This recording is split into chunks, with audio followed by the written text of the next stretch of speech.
Salut, je m'appelle Jacques. Aujourd'hui, je vais te parler de la Anycubic Cobra 3 Combo, de ce que j'en pense et les problèmes que j'ai eus. Alors, j'ai entendu plein de choses sur internet. Oui, que c'est une bambou lab de Wish, etc., etc. C'est totalement faux. Pour ma part, j'ai eu zéro problème. Quand je dis zéro problème, c'est d'impression, bien sûr. Attention, j'ai eu un micro problème avec et c'est vraiment une boutade. Et je te montre ça tout de suite, le problème que j'ai eu, comme ça va être vite réglé. Les bambous fans, accrochez-vous. Je ne sais pas si vous allez voir correctement, mais au niveau de la tête, en tout, il y a un petit téton, une petite tétine qui vient s'accoupler au purgeur de filament. Là, il y a un aimant, mais en fait, ben, la tétine, elle prenait pas le purgeur correctement. Donc, j'ai desserré, mis une petite cale, et maintenant, ça prend le purgeur. Voilà, c'était ça, juste ça, mon petit problème. Après vous avoir montré mon petit souci de l'imprimante, on va faire un tour de l'imprimante. On est sur la Cobra Combo 3, ou Cobra 3 de chez Anycubic, Combo, en l'occurrence. Un plateau de 25 par 25, hauteur 26. Nous avons 4 tubes PTF qui vont au Ace. Nous avons le hub, le coupe-filament, le purgeur de filament et l'écran tactile de 4,3. Une fois le firmware mis à jour, vous aurez la langue française. Là, on a le Ace Pro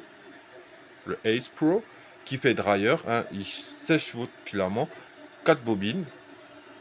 Vous pouvez acheter le hub pour monter jusqu'à 8 couleurs et mettre ainsi un deuxième Ace Pro.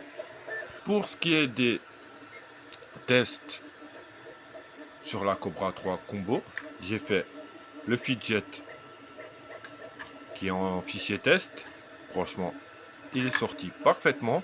Nous avons le Benchy en 15 minutes. Ah, la qualité, elle est quand même pas mal. Nous avons le petit requin articulé. Première couche nickel. Bon, là, il y a un petit souci de remplissage, mais ça, c'est dû au fichier. Un petit Benchy en 35 minutes. Ouais, c'est plutôt réussi, hein. Nous avons une grenouille articulée en 4 couleurs. Bleu, noir et blanc. Franchement, elle est plutôt bien sortie. C'est un fichier de STLFix. Voilà.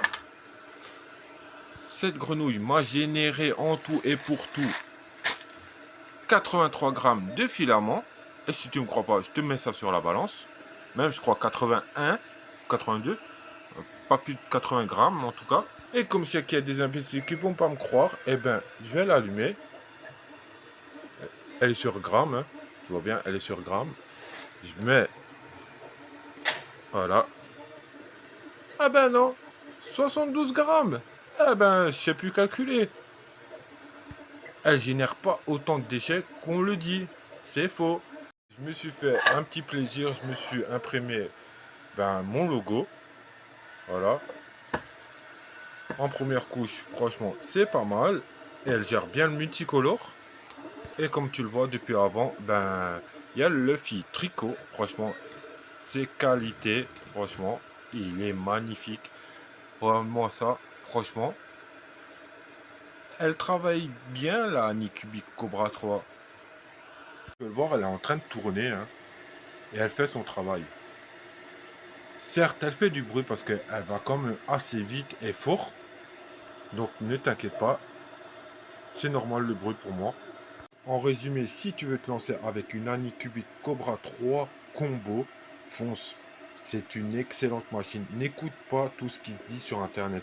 Parce que, tout simplement, c'est ton argent. Certes, tu peux tomber sur une série qui aura des problèmes, comme toutes les imprimantes. Je répète, comme toutes les imprimantes.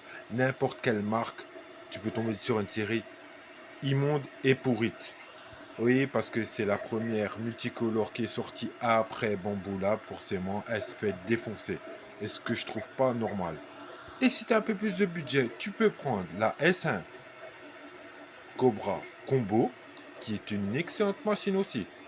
Sinon, il y a la AI qui est sortie de Creality. Et si tu es un puriste de Bamboo Lab, ben, achète une Bamboo Lab, on n'en a rien à carrer, nous.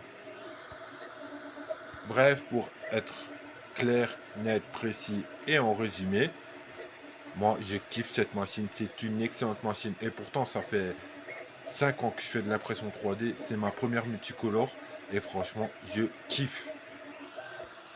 Et pour tous ceux qui vont me défoncer parce que je critique pas Bamboo Lab, j'en ai rien à foutre de Bamboo Lab. Parce que moi, je vais pas mettre plus de 1000 balles dans une imprimante, alors que je peux acheter une imprimante à 600 balles et rajouter pour acheter du filament. J'aurais pu m'acheter la A1, mais je l'ai pas fait parce que tout simplement, elle me plaisait pas, elle me convenait pas. Budgétairement, ben, j'ai pu me prendre pour le même prix qu'une A1 plus de 8 kilos de filament. Quand même, c'est pas rien hein, avec une machine. Tandis que j'aurais acheté la A1, ben, je me serais retrouvé peut-être avec une bobine qui est avec la A1 sans plus. Et en plus, tu mets pas les pattes dedans, hein. Je te dis tout de suite, elle est quasiment montée. Tu as juste à mettre les tubes PDF, brancher et mettre la tête d'impression. C'est tout ce que tu as à faire. Tandis que la Bamboo Lab A1, faut que tu montes le carter, etc. Un bordel apparemment. Et si t'es pas bricoleur, c'est même pas la peine. Bref, sur ce les amis, je vous conseille cette machine. Moi, je vous fais de gros bisous. N'hésite pas à t'abonner. Ça fait toujours plaisir. Si tu veux me voir et me suivre sur d'autres réseaux sociaux, ben, je te mets les liens en description. Je vous fais des gros bisous. À plus.